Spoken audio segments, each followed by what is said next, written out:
One of the great concerns in this country, of course, would be a mindless attack on people of Islamic faith. And there are some 7 million Muslims in America. We have a very substantial Arab American population, especially along the eastern seaboard and in the Detroit area. And a living icon of modern America today released a statement to NBC News about these attacks. Muhammad Ali, the greatest, the champ, said, "I am a Muslim. I am an American. As an American Muslim, I want to express my deep sadness and anguish at the tremendous loss of life." He went on to say that if the culprits are Muslim, they have twisted the teachings of Islam. But, as I said, the attacks may already be making it difficult for certain groups in this country. More on that now from Dateline's Rob Stafford. Inside this mosque, a prayer for peace. Outside, taunts from flag-waving teenagers. Arab Americans across the country, still stunned by the terrorist attacks, are now bracing for the aftershock, worried outrage over the bloodshed will be taken out on them. How can we all as a community come together and send a positive message out to the rest of the community to put our energies together in a positive way, not a negative way? Religious leaders called for calm and tolerance in this Arab American neighborhood in suburban Chicago.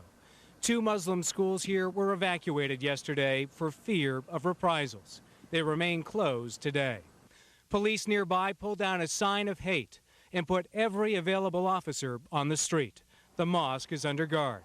The police chief says the local sporting goods store has agreed to stop selling guns. What were you concerned about? The atmosphere right now, nothing good can come from the sale of guns or ammunition at the present time. So far, only threats have been reported.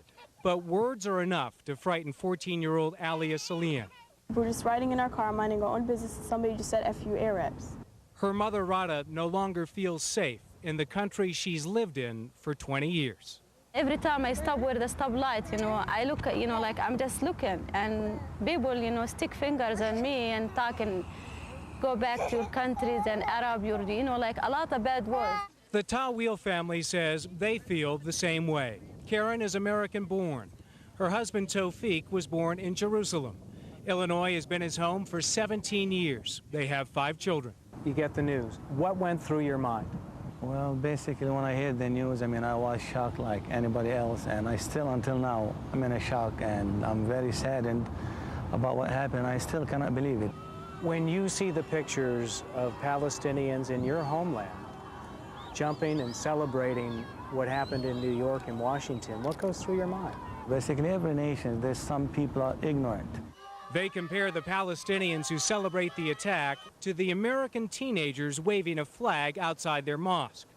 To them, both represent just a handful of people who they say have an extreme point of view. What are you guys doing? We're showing our love for our country. The Tawil family says the flag waving is scaring their kids.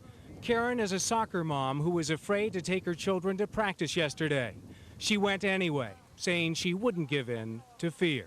I need to teach my children to carry their head up high and be proud for who they are as Muslims and citizens of this country. That we wouldn't. Dateline's Rob Stafford tonight with one of the many consequences of this terrorist attack and the unfortunate consequence of Arab Americans and people of the Islamic faith who have been targets for discrimination and taunts, and some very vile things have been said about them, and some mosques, of course, have been attacked.